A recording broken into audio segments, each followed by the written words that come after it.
الزولايست ما إما زيغن تونس أسا أس ذا مقران فوس ذك فوس أرجاز التام التوث مزان مقران.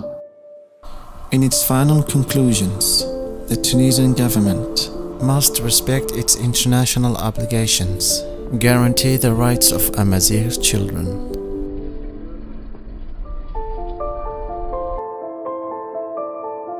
To include the native language of Tunisia so that children can learn to write Tifinagh in schools.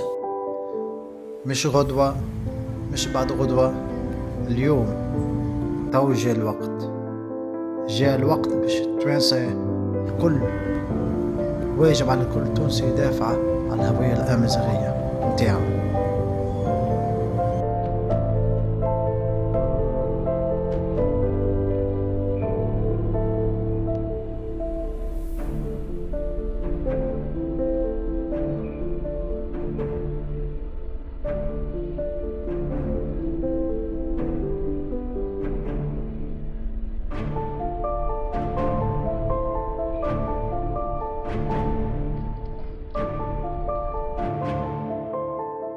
There are nearly 200 different political parties in Tunisia, none of which focus in any way on protecting or promoting Amazigh rights.